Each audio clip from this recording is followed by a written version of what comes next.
In this video, I will show you how to make a frequency distribution table. A frequency distribution table is so important in organizing your data. There are some questions that needed to be answered when you are making a frequency distribution table. Number one is, how many class intervals do I have to use? What are the boundaries of those class intervals? And what should be the size of each class interval? So let us use the data here for the sake of our discussion. So these are the scores of 40 students who took the 50-item test in mathematics. So the first thing that you should do is to find first the range. Okay, so the range is the highest score minus the lowest score.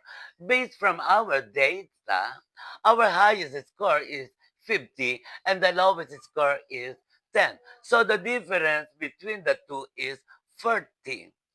After identifying the range, you are going now to decide how many class intervals that you are going to use.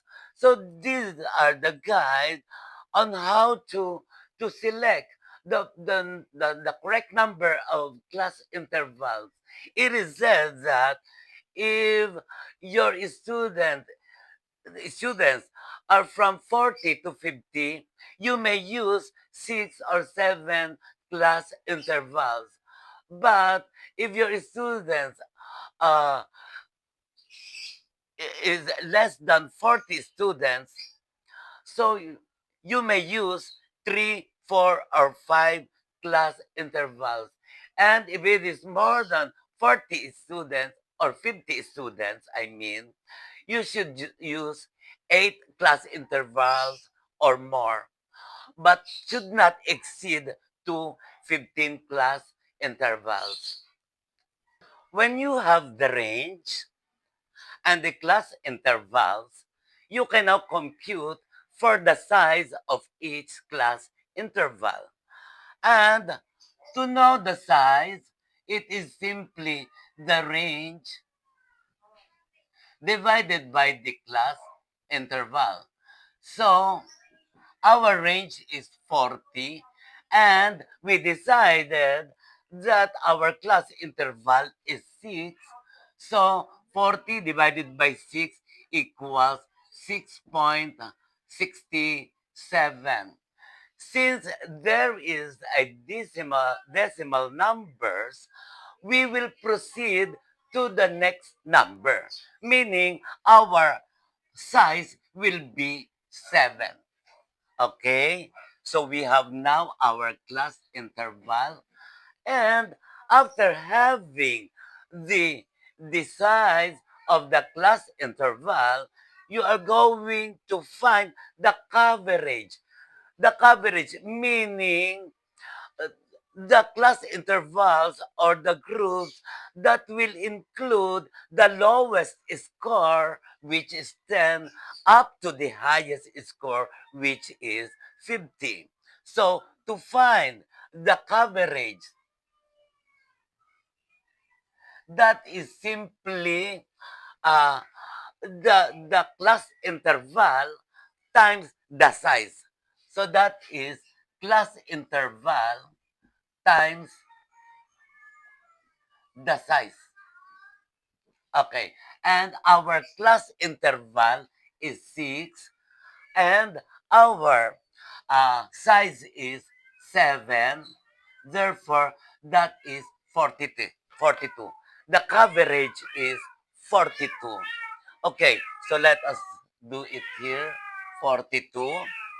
And since we know the coverage, we can now determine the excluded score.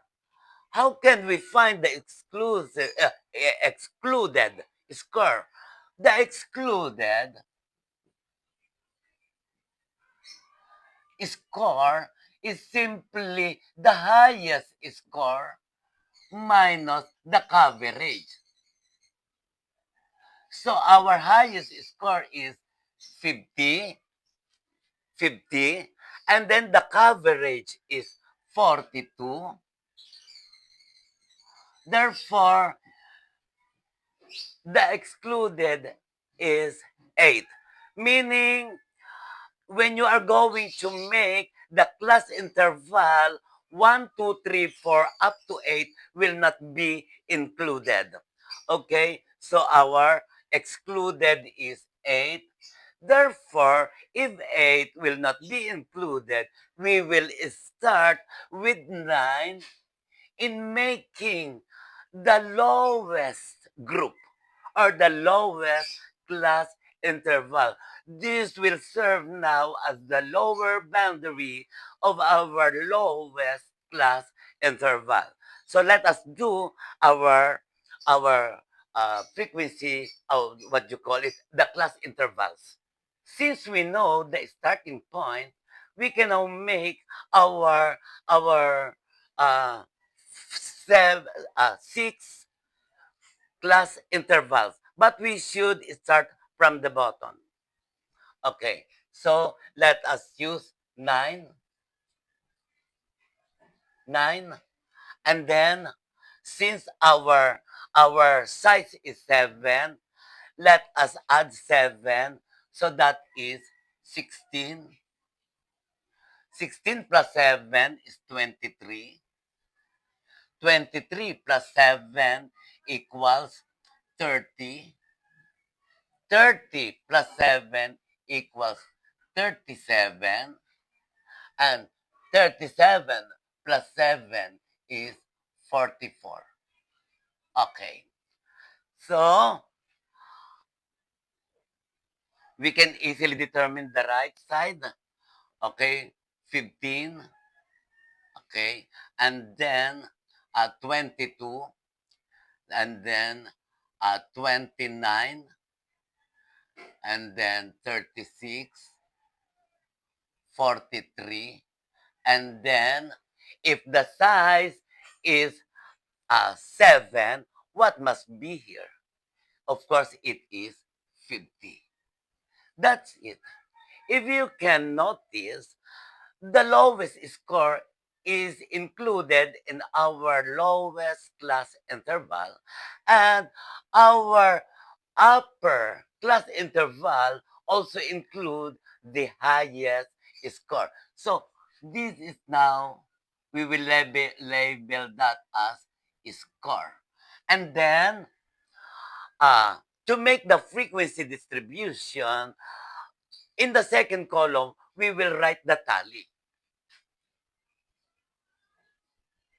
Meaning, all scores will be recorded according to the class interval where it is included.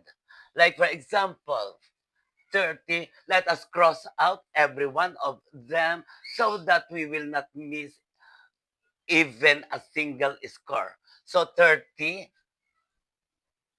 is there, 12, 29,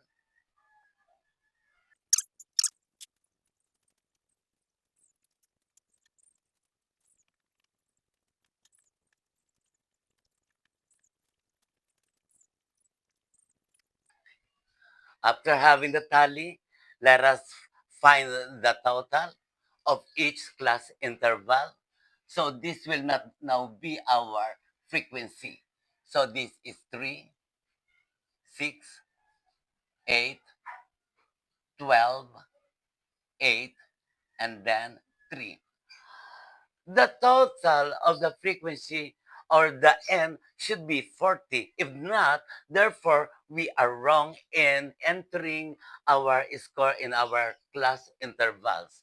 So that is 9, 17, 19, 29, 37. So that is 40. Okay, so this is now our frequency distribution table having 6 class intervals. You know, I I examine the difference between the mean of a class distribution having 6 class intervals, and to that mean using the 5 class intervals. There is a big difference.